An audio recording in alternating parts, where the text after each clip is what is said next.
दोस्तों, जिस तेल के इंपोर्ट के लिए कभी यूरोप के कई देश भारत की आलोचनाएं करते थे, भारत पर जमकर तानाकसा करते थे, आज कुछ ऐसा हो रहा है कि भारत ही उनके लिए एक ऐसा जरिया बन चुका है जिस वजह से वे अब अपने देश में सस्ते तेल की मांग पूरी कर पा रहे हैं। आप सभी जानते हैं रशिया यूक्रेन वॉर के बारे में। दुनिया के हर देश में पढ़ रहा बच्चा इस वॉर के बारे में हर एक चीज काफी बारीकी से बता सकता है। दरअसल हुआ कुछ ऐसा है कि जब रशिया यूक्रेन वॉर अपने चरम पर था, तो इस दौरान अमेरिका ने रशिया के ऊपर कई चीजों पर प्रतिबंध लगा दिए, यानी कि उसे कई सारी चीजों से बैन कर दिया।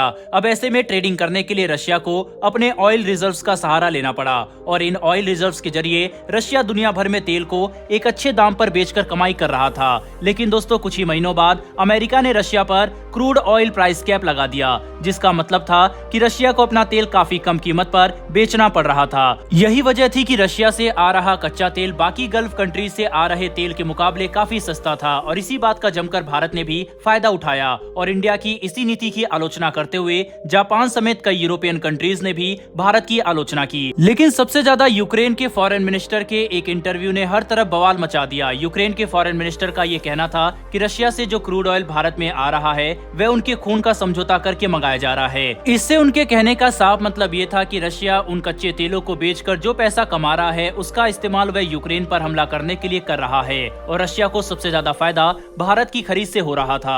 अब ऐसे में एक तरफ जहां भारत हर तरह की आलोचनाओं को चुपचाप सुन रहा था, क्योंकि उसे कहीं ना कहीं भरोसा था कि एक दिन जरूर भारत की रणनीति दुनिया को समझ में आएगी और जो भारत ने किया वह सच में सही था। वहीं दूसरी तरफ रशिया से इस तरह से सस्ते दामों पर कच्चा तेल खरीद के भारत ने इस दौरान कई मिलियन डॉलर्स की बचत की। भारत की इसी सेविंग को देखकर अब कई सारे यूरोपियन देश आगे आए हैं जो उनकी आलोचनाएं कर रहे थे। अब वे लोग भी रशिया का तेल खरीद रहे हैं, लेकिन दोस्तों सामने से नहीं बल्कि छुपते छुपाते इंडिया को अपना सहारा बनाकर। जी हाँ दोस्तों, ये सच है कि भारत अब यूरोपियन कंट्रीज की सहायता कर रहा है रशिया से तेल खरीदने में। भारत में रूसी कच्चा तेल रिफाइन करके यूरोप भेजा जा रहा है। डीजल और जेट फ्यूल के तौर पर जहाजों की ट्रैकिंग डेटा के आधार पर यह दावा किया गया है कि भारत से यूरोपियन देशों को रूसी कच्चे तेल का निर्यात यानी कि एक्सपोर्ट किया जा रहा है। ये एक्सपोर्ट कच्चे तेल को भारतीय रिफाइनरी में प्रोसेस कर उससे बनने वाले डीजल और जेट फ्यूल के तौर पर भेजा जा रहा है। यूरोपियन यूनियन ने यूक्रेन पर आक्रमण के कारण रशिया से कच्चे तेल के एक्सपोर्ट को प्रतिबंधित कर दिया था। रूस अपने ऊपर लगे प्रतिबंध के कारण सीधे तौर पर यूरोपियन देशों को तेल का निर्यात नहीं कर पा रहा था। वहीं पर रिपोर्ट में यह भी दावा किया गया है कि सस्ते रूसी कच्चे तेल तक भारतीय रिफाइनरी की पहुंच ने उत्पादन और मुनाफे को बढ़ाया है। इसे भारतीय रिफाइंस और रिफाइंड उत्पादों को यूरोप में निर्यात करने और बाजार के बड़े हिस्से पर कब्जा करने में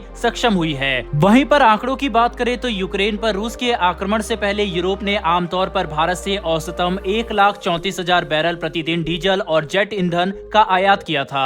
लेकिन अब जहाज ट्रैकिंग डेटा शेयर करने वाली कंपनी केपलर के डाटा से पता चलता है कि 5 फरवरी से यूरोपियन यूनियन के सैंक्शन के लगाने के बाद ये आंकड़ा बढ़कर 2 लाख बैरल प्रतिदिन हो गया है। यानी कि साफ है कि लगातार यूरोपियन कंट्रीज भारत के सहारे रशिया से ऑयल की खरीद कर रहे हैं। बहरहाल दोस्तों, बढ़ते हमारी आज की दूसरी खबर की तरफ। दरअसल भारत की केंद्र सरकार ने 10 न्यूक्लियर रिएक्टर की स्थापना के लिए बल्क एक्सेप्टेंस दी है। बुधवार को डिपार्टमेंट ऑफ एटॉमिक एनर्जी को इस बारे में सूचित किया गया था। लोकसभा में एक बयान में union minister of state for atomic energy and space Jitendra Singh ने कहा कि सरकार ने न्यूक्लियर रिएक्टर की स्टेब्लिशमेंट के लिए पब्लिक एरिया के वेंचर्स को शामिल किया है। यहाँ पर स्पेशलाइज्ड गवर्नमेंट एजेंसीज द्वारा स्पेसिफिक यानी कि खास चीजों की प्रैक्टिस की जाएगी। सरकार ने फ्लाइट मोड में 700 मेगावाट के 10 indigenously proven heavy water reactor के लिए एडमिनिस्ट्रेटिव अप्रूवल और फाइनेंशियल अप्रूवल ग्रांट की है। दोस्तों, ये रिएक्टर कर्नाटका के केगा, मध्य प्रदेश के चुटका, राजस्थान के माही बांसवाड़ा और हरियाणा के गोरखपुर में स्थापित किए जाएंगे। बहरहाल दोस्तों, इस वीडियो में इतना ही। लेकिन यूरोपियन देशों द्वारा बैकडोर डिप्लोमेसी के तहत खरीदे जा रहे रशियन ऑयल पर आपकी क्या राय है, कमेंट बॉक्स में लिखकर जरूर बताइएगा। साथ ही अगर आपको ये इन्फॉर्मेशन और वीडियो पसंद आई हो